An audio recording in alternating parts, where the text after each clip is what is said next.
Ladies and gentlemen, welcome to the Burger Brown Show.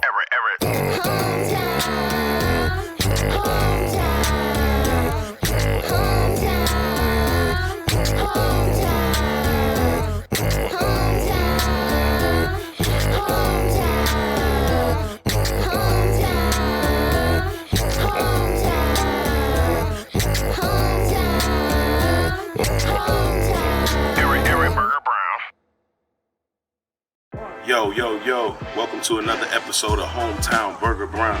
It's your man, yours truly. We out here in Houston, Texas, up here deep in the woodlands, visiting your man, NBA legend Kendrick Perkins.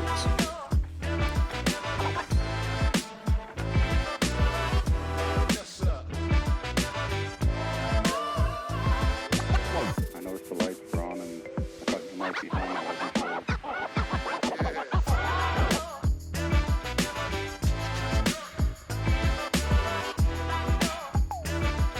Yo, we here with another exciting episode of Hometown Burger Brown. This your boy, yours truly. We here with NBA champion, my boy, family, more than a client, Kendrick. What's up? Carry on. So Big Perk, tell me what teams you played for in the NBA. Now, I played 8.5 years with the Celtics. They drafted me in 2003, straight out of high school. Only a few of us went straight to the University of Cash. Me, Cole, KG, Yes, sir. Tracy McGrady, my boy Steven Jackson. You know what I'm saying? 8.5 years there, bought them a title. Went on to Oklahoma City. They had trouble getting up out of the first round, got there, took them to multiple Western Conference finals, to the finals, took them to the promised land. I took them to the promised land. 4.5 years there, spent a year and a half with old King James down there in Cleveland. That's where I met Berg at, you know what I mean? Down there in Cleveland, in the land. Then, you know what I mean, I went to New Orleans for a year. I'd rather not talk about that situation. Great people though, great people around the city, all right? Then I went to the G League for a season down there in Canton, Ohio, you know what I'm saying, Akron, you know what I mean, stayed in the hood. 3-3-0. Yeah, all that, so, that's what it was. They always talk about top 5 offensive players or greatest players ever. What are your top 5 defensive players of all time? Ooh. All right, well, you got to go with the worm, right? Dennis Rodman. Yes, sir. Then you got to set the bar there. He was before his time, a guy that was a rebounding machine. Look, part of playing defense or being a great defensive player is rebounding the basketball. 2, I'm going to be a little biased here, but not really. I'm going with Kevin Garnett. Being able to switch 1 through 5, versatile, rim protector, the tenacity, brought to the game. He's in my top 5. And then I'm going with Dwight Howard. I mean, Dwight Howard was a problem in Orlando. When you talk about protecting the basket, I mean, he was, volleyballing people's shit in the stands. So Dwight Howard is in there. I got to go with, let me see. When you talk about clamping up at the wing position, Yes, sir. I don't know how you not put Jordan in there, right? You got to put MJ in that conversation. Black Cat. Yeah. We all know him for what he was, dropping 50 pieces on people. But on the other end, he was putting guys like, Clyde Drexler, in the straight jacket. And then here's my favorite of all time. You ready for this? I'm ready. The greatest undrafted player in NBA history. Who is? Ben Wallace. Oh, man. Ben Wallace. Yes, sir. Hall of Fame career. Well, he is in the Hall of Fame. I think he's a 3 or 4-time defensive player of the year. Yes, sir. Like, the way that he anchored the defense for the Detroit Pistons, I just remember, think about it. Ben Wallace was an undersized center. Yes, he was. Ben Wallace in 2004 was part of arguably the greatest defensive team ever, that 2004 Pistons team. Ben Wallace, by himself, guarded Shaquille O'Neal when he was in his prime. Yes, we're talking about Shaq. in the NBA Finals on the biggest stage. Now, he didn't stop Shaq, but he slowed him down enough, Yes, sir. one deep, so that they could get the championship. That's my top 5 right there. So, you know, when we talk about guys like you, Big Perk, you know, the Rasheed Wallaces, the Ron Artest, the Dennis Rodman, you know, you was a rim protector, you clogged that paint, you know, you was an enforcer in the league, you know, that's cut from a rare cloth. Do you feel like there's any players today that come from that cloth, or is that cloth obsolete? For us, like, being an enforcer? Yeah, enforcer. You ready for this? This is my shot. Mm-hmm. I'm actually going with Draymond Green. Wow. Yeah, Draymond Green, although me and him had our, you know what I'm saying, back and forth, and he probably don't fuck with me, I kind of don't fuck with him, but it's all good, though, you know what I mean? It is what it is. But I'm not gonna hate.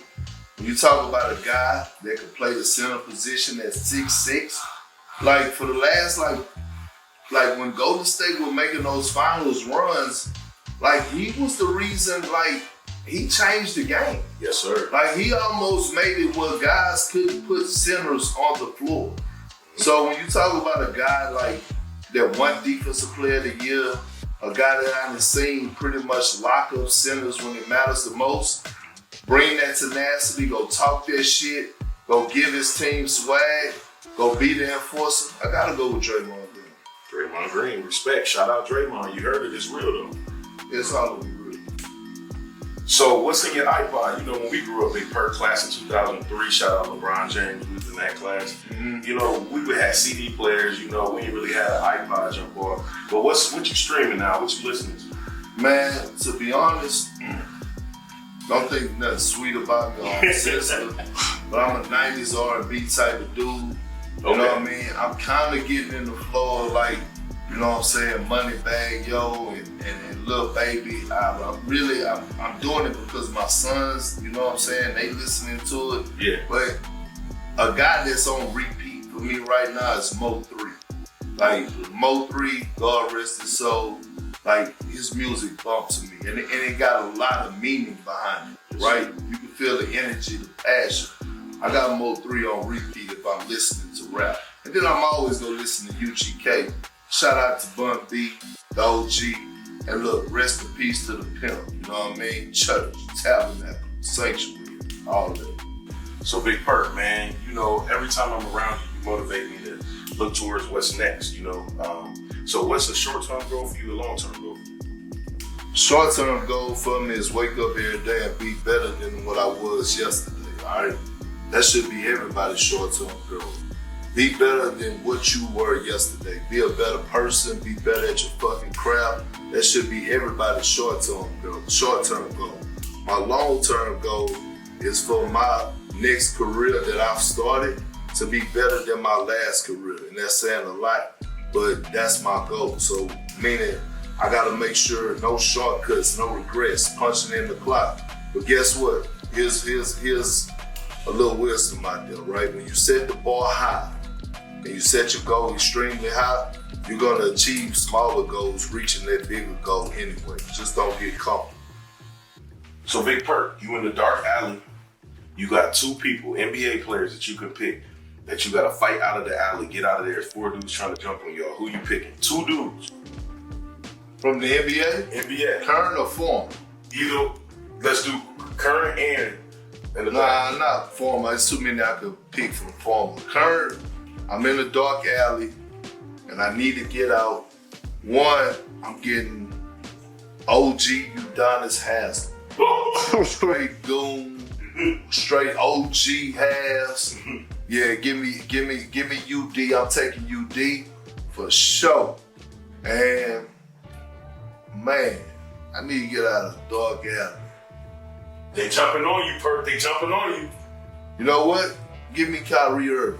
You know why? What? Because Kyrie he may not fight, but he sure as hell know how to slick his way out of it. You know, talk his ass straight up out of there. We gonna walk right up out of there without having to throw a punch with his slick ass.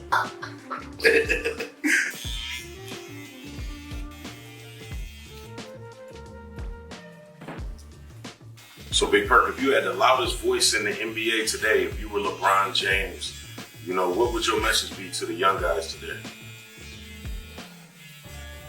My message would be to a lot of young guys, don't fall victim to the outside noise. Meaning, you know what I mean? Don't get into the NBA and start wanting to be NBA/hood.